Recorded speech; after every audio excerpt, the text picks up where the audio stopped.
बहुत ही सम्मानित जो आपकी और हमारी इस जो जद्दोजहद को साथ देने वाले दूर दराज से आए हैं, सबका स्वागत है। मैं तो आप में से विश्वविद्यालय का ही अपने आप को हमेशा समझती हूँ और इसलिए लगता है कि कोई भी मुद्दा जब आप उठाते हैं तो मुझको उसमें ज़रूर शामिल होना चाहिए। ये मेरा नैतिक कर्तव्य है, मेरी नैतिक आवाज़ है। और आज जो आघात पहुंचा है वो संविधान पर आघात पहुंचा है। और ये देश जब स्वतंत्र हुआ तो इसी संविधान के तहत स्वतंत्र हुआ और भीमराव अंबेडकर साहब ने इसका पूरा नेतृत्व दिया और सोच समझकर तमाम संविधान के सदस्यों ने ये जो आरक्षण दिया ये समानता के लिए था। और इस संविधान को अगर कोई भी आँच लगाता है तो विश्वास करो हम सबको बड़ी सी बड़ी कुर्बानी देनी होगी और हम सदा तैयार हैं।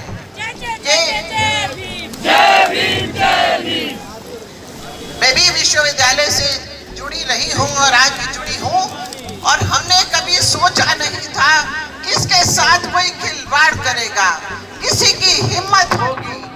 सही कहा कि कभी सुप्रीम कोर्ट के रास्ते, कभी किसी संस्था के रास्ते, आपने सभी संस्थाओं को मिट्टी में मिला दिया है। और ऐसी सरकारें जो समझती हैं कि हम संविधान से ऊपर हैं वो टिक नहीं सकती। इस देश में सोचने वाले लोग हैं, बुद्धिजीवी हैं और हटा देने वाले लोग भी उतनी ही हिम्मत रखते हैं जितने कि कुचलने वालों से कहीं ज्यादा। मेरे साथियों, संघर्ष के साथियों, आप बहुत देर से इस चीज को उठा रहे हैं। आए दिन मैं देखती हूँ कि आप लोगों ने ये मुद्दा उठाया हुआ है और आपने पूरे भारतवर्ष में इसका जो ढंढोरा पीटा है। मैं आपको सच बताऊं कि ये जो न्यूटन ने रोज रोज इस मुद्दे को उठाया है उसमें कुछ लोग कहने लगे कि अब क्या यूनिवर्सिटी में और कोई काम नहीं होगा। ये यूनिवर्सिटी के टीचर आने वाली सदियों के लिए जमीन बना रहे हैं, उसको रोकने नहीं देंगे। ये हम सबको जवाब देते हैं कि हो क्या रहा है। तो ज्यादा न कहते हुए ये जो रोस्टर है, इस रोस्टर को कितने तरीके से खत्म करने की इस तमाम जो हमारे भाई हैं जिनको हमने ये कभी किसी समाज में कमजोर किया है, वो कमजोर पैदा नहीं हुए थे, आज उनके उस पूरे कदम को वापस लाना चाहते हैं। ये कभी इस सदी में होने नहीं देंगे। और आप सबके नेतृत्व में मैं आपको ये बताऊंगी राजीव, आप सबके नेतृत्व में मैं हमेशा आपके साथ खड़ी हूँ। और ये आवाज़ जहाँ उठानी होगी हमारे संसद के सदस्यों की भी मैं आपको यकीन दिलाती हूँ कि आज दिल्ली की मुख्यमंत्री ने खास संदेश दिया है कि वो आपके साथ खड़ी हैं और वो तमाम एमपीज़ के साथ आपको लेकर बातचीत करेंगी कि जहाँ जहाँ वो आवाज़ पहले भी उठी है और अब इस आवाज़ को और बुलंद करना है। पार्लियामेंट अफसोसजनक आज हो नहीं रही है। मगर साथियों, आज यहाँ पे जो बहुत बड़े संख्या में, जैसे किरण जी बोल रही थी कि संविधान के जो सोच है, जो संविधान हमारी देश की आजादी के लड़ाई के एक फसल है, उनके ऊपर हमला चलाया जा रहा है उन्हीं लोगों की ओर से जो लोगों का देश की आजादी के लड़ाई से कोई लेना देना नहीं था। तो वो इस तरह से हमला कर सकते हैं और कर रहे हैं। तो इसीलिए ये सिर्फ शिक्षकों का लड़ाई नहीं है, ये सिर्फ दलित वंचितों का लड़ाई नहीं है।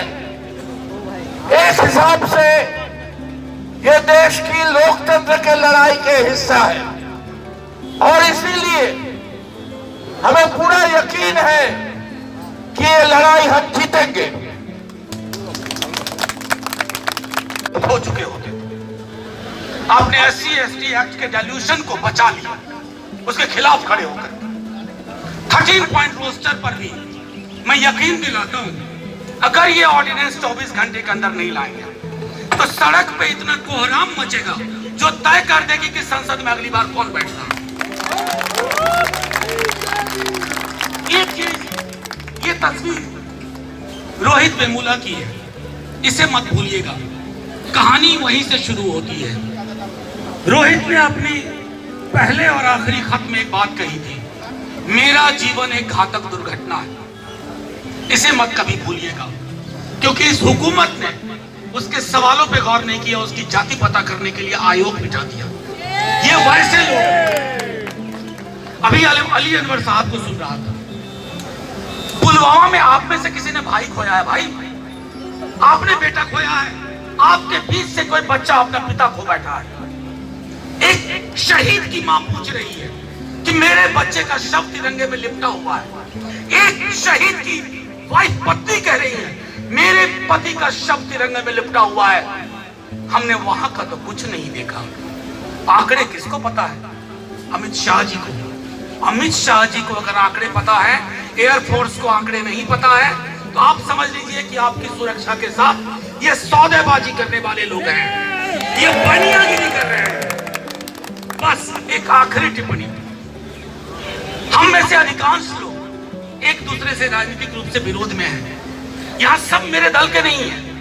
मैं बाकियों से बहुत मुद्दों पर अलग राय रखता हूँ, लेकिन सामाजिक न्याय के मुद्दों पर अगर हमने अलग राय रखी तो संविधान का हरफ ये मिटा के रख देंगे। इसमें सबको साथ आना होगा, अपने मतभेद दरकिनार करने होंगे, नहीं तो कल्पना से रोम रोम सिहर जाता है कि अगर ये व्यक्ति और इसकी टीम वापस आ गई ना, तो बाबा साहब के संविधान का एक पन्ना नहीं बचेगा, एक पन्ना नहीं बचेगा। पूरा संविधान बचाइए, रोस्टर की लड़ाई भी आदिवासी हकूक की बात। अरे आदिवासी कब थे? जब आपकी सरहद नहीं बनी थी, ये मुल्क नहीं बना था, आपके मुल्क का नक्शा नहीं बना था, सिर्फ नदियां, पर्वत और जंगल थे। उन लोगों से आप दस्तावेज मांग रहे हो? कैसे लोग हो? कैसी समझ है? और क्यों चाहिए उनकी जमीन? हम नहीं जानते हैं क्या?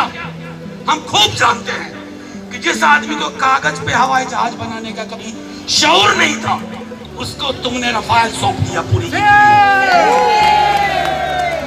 तुम्हारा ये जो पूरा मंशा है, नया देश बनाने के नाम पे तुम चाहते हो कि हमारे यूनिवर्सिटीज में, हमारे कॉलेजेस में इस देश के बड़े आबादी का, इस देश के पिछड़ों का, दलितों का, माइनॉरिटीज का, आदिवासियों का, इस देश के मैक्सिमम पॉपुलेशन का कोई भागीदारी नहीं होगा। ये फिर कौन सा देश, किसके लिए ये नया देश तुम बना रहे हो? आज हम लोग यहाँ से ये पूछने आए हैं। हमने देखा है कि आरक्षण का लड़ाई एक बहुत लंबा और एक बहुत मुश्किल लड़ाई है। ऐसे एक देश में जहाँ पे जातिवादी व्यवस्था हजारों सालों से कायम है, उसी देश में एक लोकतांत्रिक देश के गठन के लिए आरक्षण का लड़ाई लड़ा गया और जीता गया। लेकिन हमने देखा है कि कानून पे लागू हो जाता है, लेकिन कभी भी वो यूनिवर्सिटीज के एडमिशंस में, वो नौकरियों में लागू नहीं होता। अंदर का जो जातिवादी ढांचा है वो गारंटी करता है कि कोई भागीदारी नहीं होगा। हमने देखा कि ओबीसी रिजर्वेशन लागू होने के समय भी ये हुआ था, और उसके बाद जब ये 200 पॉइंट रोस्टर 2006 में आता है, तब से लेके आज तक कभी ये सही तरीके से लागू ही नहीं हुआ। आज के समय का आंकड़ा बताता है कि हमारे देश में यूनिवर्सिटीज में, कॉलेजेस में जो टीचर्स हैं, उनमें से बस 100 में से 7 लोग वंचित तबकों से आते हैं। ये कौन सा शिक्षा व्यवस्था है? ये कौन सा नॉलेज है जहां पर हमारे देश के आवाम का कोई जगह नहीं है? 200 पॉइंट रोस्टर कभी भी सही से लागू नहीं हुआ। नया भारत बनाना था तो 200 पॉइंट रोस्टर को सही तरीके से लागू करना था।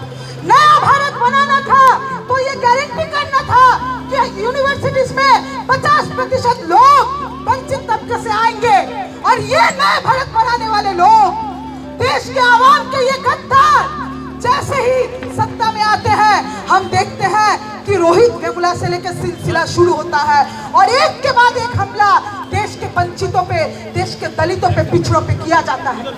ये देश की सरकार, आप देखिएगा, इनके जो स्पोक्स पर्सन है, ये बोलते नहीं हम तो चाहते हैं कि 200 पॉइंट रोस्टर लागू हो। माननीय सुप्रीम कोर्ट से पहले ये लोग माननीय भी जोड़ देते हैं और सब कुछ कोर्ट के हवाले करने लगते हैं। मोदी जी, आप सुन लीजिए,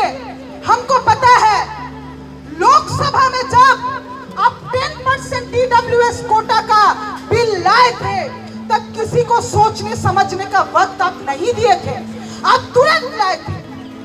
पूरा देश विरोध कर रहा है कि कम्युनली मोटिवेटेड सांप्रदायिक सिटीजनशिप अमेंडमेंट बिल लागू ना हो, लेकिन ऐसे चुटकी में आप लोकसभा से पारित कराते हैं। जो इस देश का जनता नहीं चाहता है वो बिल आप पारित कराते हैं, लेकिन 200 पॉइंट रोस्टर के लिए आप कोई भी ऑर्डिनेंस लाने के लिए तैयार नहीं है। सरकार पे हमला है और सामाजिक न्याय पे हमला है।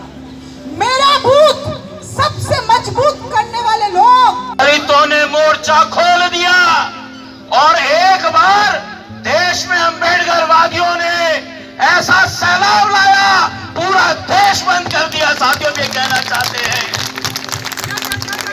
और इस मंच से हम कहना चाहते हैं, हम 3 बातें सरकार को कहना चाहते हैं। पहली बात हम ये कहना चाहते हैं, 13 फरवरी को सर्वोच्च न्यायालय लाखों आदिवासियों को बेघर करने का निर्णय देता है। ये मूर्ख नहीं है कि जितना आप समझते हो। हम ये बताना चाहते हैं, सर्वोच्च न्यायालय के स्टे के आगे दलित आदिवासी झुकने वाले नहीं है। हमारा मानना है हर आदिवासी को, जहां वो जंगलों में रहता है, वो जहां भी रहता है, उसको उसकी जमीन का मालिकाना हक मिलना चाहिए। हम किसी कोर्ट को नहीं जानते, हम किसी कचहरी को नहीं जानते, हम जानते हैं उस संसद को जानते हैं जहां 47 MP आदिवासी समाज से आते हैं, 87 MP शेड्यूल कास्ट से आते हैं, 300 MP OBC जातियों से आते हैं। या तो सर्वोच्च न्यायालय का फैसला बदलने के लिए अध्यादेश लाओ, नहीं तो 2019 में हम सरकार वैसे भी पलटने वाले। हम ये कहना चाहते हैं साथियों, जब देश का संविधान बना था, संविधान में आर्टिकल 312 है, वो ये कहता है सरकार को ऑल इंडिया जुडिशियल सर्विस बनानी पड़ेगी। मैं कहता हूं, आपने ऑल इंडिया जुडिशियल सर्विस क्या इसलिए नहीं बनाई कि दादा के बाद बाप, बाप के बाद पोता, पोता नहीं तो भतीजा मुख्यमंत्री, भतीजा न्यायाधीश बने। सर्वोच्च न्यायालय में एक परिवार के ऐसी कौन सी मेरिट है, एक परिवार के, एक खानदान के 10-10 जज बनते हैं। ये न्याय हमको समझ में नहीं आता। हम ये कहना चाहते हैं, आर्टिकल 312 के तहत जुडिशियल सर्विस बनाइए, और ये जो सवर्णों का न्यायपालिका पर कब्जा है, ये दलित आदिवासी और पिछड़ी जातियां हम स्वीकार करने वाले नहीं है साथियों। अंत में साथियों मैं कहना चाहता हूं, ये भारत बंद, आज का भारत बंद जो राजस्थान में, मध्य प्रदेश में, छत्तीसगढ़ में, झारखंड में, पश्चिम बंगाल में, उत्तर प्रदेश में, बिहार में हो रहा है, पूरे देश में हो रहा है, ये केवल एक झांकी है। अगर सरकार ने 3 अध्यादेश नहीं लाए तो लड़ाई बाकी है। 2 अप्रैल के बाद 9 अगस्त हुआ था। सरकार याद रखे, हम अम्बेडकरवादी है, संघर्षों के आदी है। चला नारा लगाना है, जय जय जय जय जय भीम, जय भीम, जय। चल रहा है जो आएंगे, जिसका शिकार हम सब एक तरह से है, जो इस देश को एक प्रिजन में रखी हुई है, हमारी जनता को उसके हक नहीं मिल पा रहे हैं। साथियों, हमारे देश में बहुत सालों से संविधान, बहुत ही बेहतर संविधान बन